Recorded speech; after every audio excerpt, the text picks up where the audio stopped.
On s'est tous déjà posé la question, pourquoi c'est si difficile de rester concentré? Et si je disais que cette petite bataille de tous les jours, cette lutte pour notre attention, était en fait liée aux plus grands événements qui se passent dans le monde? C'est ce lien un peu caché qu'on va explorer aujourd'hui. On a tous ce sentiment, pas vrai? L'impression que notre esprit est constamment tiraillé dans tous les sens, qu'on n'arrive plus à se poser. Eh bien, ce n'est pas juste une impression. Et ce n'est pas un hasard. En fait, c'est le résultat d'un paradoxe très simple, mais hyper puissant. Et vous savez quoi? Ce n'est même pas nouveau. Déjà en 1971, un prix Nobel, Herbert Simon, avait mis le doigt dessus. Une avalanche d'infos crée une famine d'attention. La seule chose qui a changé aujourd'hui, c'est que ce problème est passé à une échelle complètement industrielle. Voilà, on est en plein dedans ce qu'on appelle l'économie de l'attention. Un monde où la ressource la plus recherchée, ce n'est plus l'or ou le pétrole, non, c'est notre attention.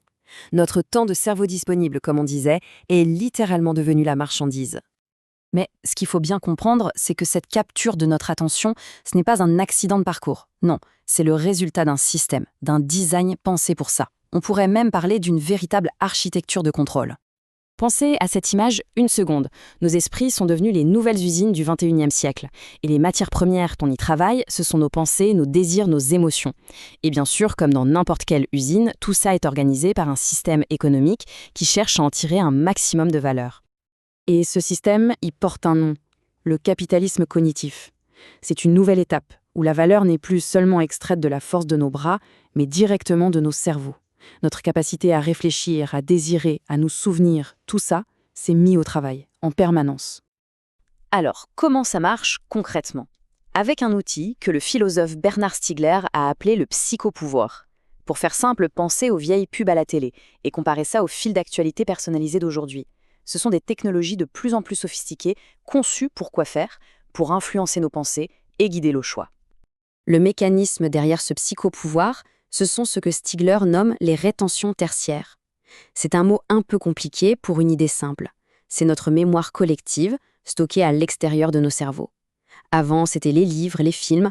Aujourd'hui, ce sont les gigantesques bases de données numériques. Le truc, c'est qu'en contrôlant cette mémoire collective, on peut influencer ce dont une société entière se souvient, et donc ce à quoi elle fait attention. D'accord, tout ça, ça peut paraître un peu abstrait, je sais, mais alors dans la vraie vie, ça donne quoi? Comment est-ce que ça se traduit dans notre société? C'est là que ça devient vraiment fascinant. Pour bien comprendre l'impact, il faut jeter un œil à deux grandes valeurs qui structurent les cultures, l'individualisme et le collectivisme. En gros, c'est la différence entre le chacun pour soi et le tous ensemble. D'un côté, on valorise la liberté individuelle avant tout, de l'autre, on privilégie l'action collective pour le bien de tout le groupe. Alors la question qui tue, c'est qu'est-ce qui se passe quand ces deux visions du monde se retrouvent face à une crise planétaire? Une crise qui demande une réponse coordonnée, comme une pandémie par exemple. Et là, les chiffres sont sans appel. Une étude menée au début de la pandémie a montré une corrélation très claire. Les pays avec une culture plus individualiste ont vu le virus se propager beaucoup, beaucoup plus vite que les pays avec une culture plus collectiviste. Et voilà, la boucle est bouclée. On a un système économique, l'économie de l'attention, qui nous pousse sans cesse à nous concentrer sur notre petite bulle, sur notre satisfaction personnelle et immédiate. Forcément, ça renforce l'individualisme. Et ce monde intérieur de plus en plus centré sur soi a des conséquences énormes et bien réelles sur notre capacité à agir ensemble dans le monde extérieur. Alors on va où avec tout ça? Est-ce qu'on est condamné? Peut-être pas. La dernière partie de cette analyse, elle nous invite à repenser complètement ce que veut dire le mot économie, pour essayer d'imaginer un autre futur. Bernard Stiegler, encore lui, pensait que ce système arrive au bout du rouleau, qu'il se heurte à trois murs. Les deux premiers, on les connaît, la limite économique et la limite écologique. Mais il en a identifié une troisième, peut-être plus profonde encore, la destruction de notre désir, de cette énergie qui nous donne envie de construire, de créer, de prendre soin. Et pour lui, le point clé, c'est de faire la différence entre la pulsion et le désir. La pulsion, c'est le « je veux tout de suite », c'est le scrolling infini qui consomme notre attention sans jamais nous satisfaire. Le désir, c'est tout l'inverse. C'est ce qui nous pousse à apprendre, à aimer, à construire quelque chose qui dure. Et pour Stiegler, la crise actuelle, c'est que l'économie de l'attention carbure à la pulsion et détruit le désir. Et ça nous amène au cœur du message. Finalement, cette bataille pour notre attention, ce n'est pas juste une question de productivité ou de concentration. C'est beaucoup plus fondamental que ça. C'est une crise du soin.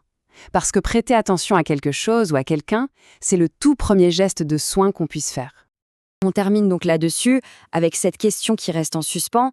Dans ce monde conçu pour capturer notre attention à chaque instant, la vraie question, ce n'est peut-être pas comment être plus efficace, mais plutôt à quoi ou à qui est-ce que je choisis de donner mon attention. Parce qu'au final, ce à quoi on prête attention, c'est ce dont on choisit de prendre soin.